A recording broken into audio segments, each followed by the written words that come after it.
धाम माँ। आगे सावन के महीना कांवर सजा ले जाबो भोला के धाम माँ।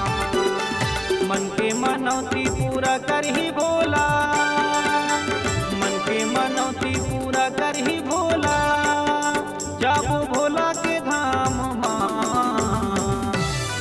आगे सावन के महीना कांवर सजा ले जाबो भोला के धाम माँ। आगे सावन के महीना कांवर सजा ले जाबो भोला के धाम माँ।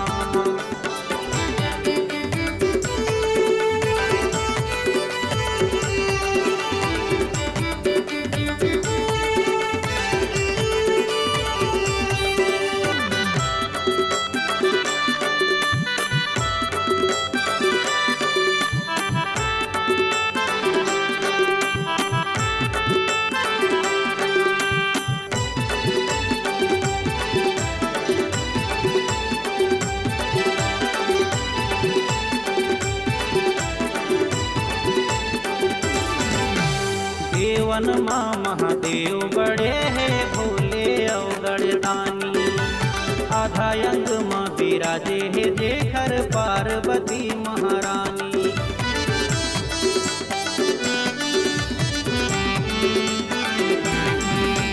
देवन माँ महादेव बड़े हैं भोले अवगढ़ दानी। आधा अंग माँ विराजे है जेखर पार्वती महारानी। अर्धनारीश्वर स्वामी के दर्शन कर ले जाके भोला के धाम माँ। अर्धनारीश्वर स्वामी के दर्शन कर ले जाके भोला के धाम माँ।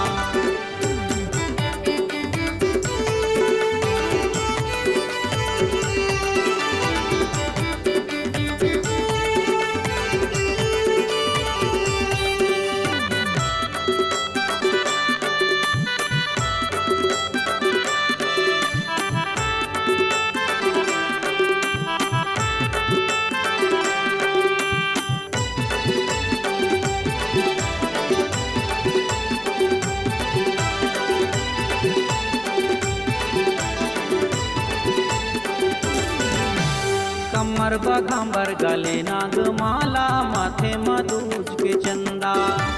हाथ में त्रिशूल डमरू धरे है, जटा ले बोहत गंगा।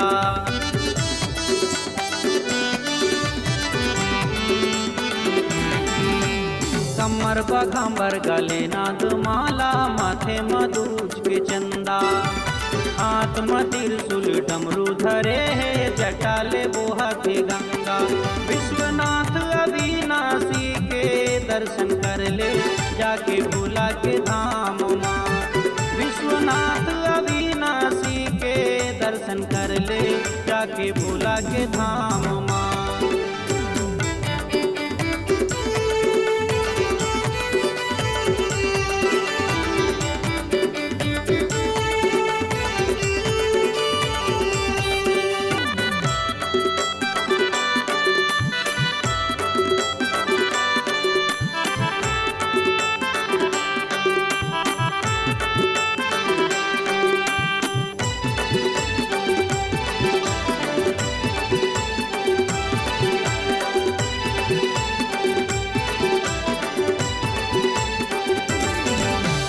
जोगी बने बैरागी बने, बाबा अंग में भस्म लगाए।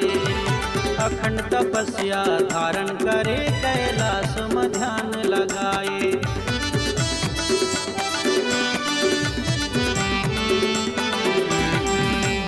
जोगी बने बैरागी बने, बाबा अंग में भस्म लगाए। अखंड तपस्या धारण करे, कैलाश में ध्यान लगाए। शंभु कैलाश निवासी के दर्शन कर ले जाके भोला के धाम माँ। शिव शंभु कैलाश निवासी के दर्शन कर ले जाके भोला के धाम माँ। मन के मनौती पूरा करही भोला, मन के मनौती पूरा करही भोला, जाबो भोला के धाम माँ। आगे सावन के महीना कांवर सजा ले जाबो भोला भोला के धाम माँ। आज सावन के महीना कांवर सजा ले जाबो भोला के धाम माँ।